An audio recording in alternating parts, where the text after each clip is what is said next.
Taste the Daily. நாம் ஒரு கணம் சிந்தித்து பார்க்க வேண்டும். தமிழ்நாட்டின் பெரும்பான்மையான இரண்டு சமூகங்கள் அரசியல் முரண்பட்டு நிற்கிற காரணத்தினால் இன்றைக்கு பிஜேபி என்கிற பாசிச சங் பரிவார கும்பல்கள் இந்த மண்ணில் வேகமாக காலூன்றி வருகிறான். வேகமாக தன்னுடைய வளர்ச்சியை நோக்கி பயணிப்பது போல் பாசாங்கு காட்டுகிறான்.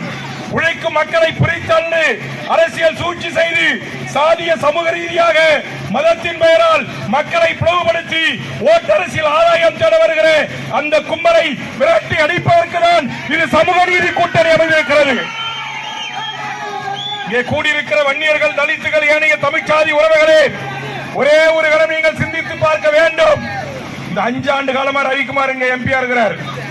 எங்கேயாச்சும் ஒருத்தர் வெட்டி குத்திக்கிட்டு, எங்கேயாச்சும் வீடுகளை கொளுத்திக்கிட்டு, நூற்றுக்கணக்கான மரங்களை வெட்டி போட்டுக்கிட்டு, ஆயிரக்கணக்கான பேர் சென்ட்ரல் புயல்ல கழித்திங்க போயிருக்குமா? அமைதியா இருக்கிறோம். இங்க இருக்கிற தலித்து மக்கள் காலை 7 மணிக்கு வயலுக்கு போறான், மாலை 6 மணிக்கு வீட்டுக்கு வர அந்த தாய்மார்கள், உழைக்கின்ற பாட்டாளி வர்க்கம், வன்னியர்கள் அதே மாதிரி இந்த குடிசையில வாழ்றான், உழைக்கிற பாட்டாளி வர்க்கம், வேர்வு சிந்திர வர்க்கம். நம்ம 2 பேரும் சரியான அரசியல் அண்டர்ஸ்டாண்டிங், சரியான அரசியல் புரிதல் இல்லாத காரணத்தினால் இன்றைக்கு வந்தவன் போனவன் எல்லாம் தமிழ்நாட்டை ஆள வேண்டும் என்று நினைக்கிறான். அப்படி ஏற்பட்டுவிடக் கூடாது என்பதற்காகத்தான் பெருத்த வன்னியர் சமூகத்தில் இருந்து வேல்முருகனாகிய என்னை அண்ணன் விடுதலை சிறுத்தைகளின் தலைவன் திருமாவளவன் அவர்கள் என் அன்புக்குரிய இளவல் என்று கை கொடுத்து தோல் மேல் கை போட்டு அரவணைத்து செல்கிறார். தமிழ்நாட்டில் வன்னியர் மக்களுக்கு எங்கேயாவது ஒரு பாதிப்பு என்று சொன்னால் உடனே நான் அண்ணன் திருமாவளவனோடு பேசுகிறேன். சமாதானம் ஏற்படுகிறது, சமத்துவம் ஏற்படுகிறது, புரிதல் ஏற்படுகிறது. என்னை கேட்டார்கள் எல்லாம், நீங்கள் விடுதலை சிறுத்தை தலைவர் திருமாவளவனோடு கைகோர்த்து என்னத்தை சாதிக்கிறீர்கள் என்று கேட்டார்கள். ஒன்ன சாதிச்சிருக்கிறாங்க. அது என்னன்னா, இதே விக்கிரவாண்டி, கோலிநல்லூர், விழுப்புரம், பண்டுட்டி, நெல்லிக்குப்பம் இந்த பகுதிகளில் மாதத்துக்கு ஒரு சாதி கலவரம் நடக்கும். மாதத்துக்கு 100 பேர் வன்னியர்கள் SC/ST வன்கொடுமை வழக்கில் போவான். இந்த பக்கம் தலித் இளைஞர்கள் 100 பேர் 307 கொலை முயற்சி வழக்கில் போவான். வேல்முருகன் இந்த பகுதியில் தலை தூக்கிய பிறகு ஒரே ஒரு வன்னியர்கள் கூட மீது SC/ST வன்கொடுமை வழக்கை பதிவு செய்யாமல் பார்த்துக் கொண்டேன்.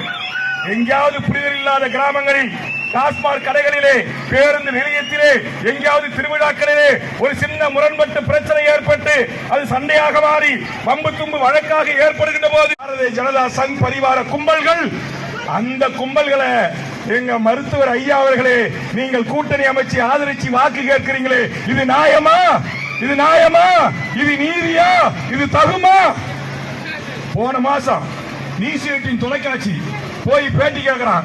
ஐயா, டாக்டர் ஐயா, இந்த மோடின்னு ஒருத்தர் 10 ஆண்டு காலம் இந்திய நாட்டை ஆண்டுகிட்டு இருக்கிறாரு, அவருக்கு என்னங்க ஐயா மார்க் போடுவீங்கன்றான்.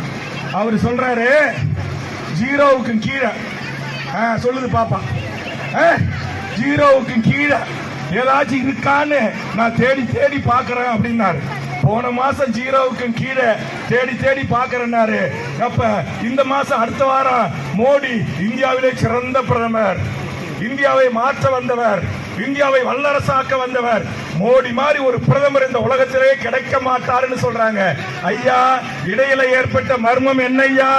ஐயா, இடையில ஏற்பட்ட மாற்றம் என்னையா? இதுதான் மாற்றம், முன்னேற்றமா எங்கள் மருத்துவர் ஐயா அவர்களே?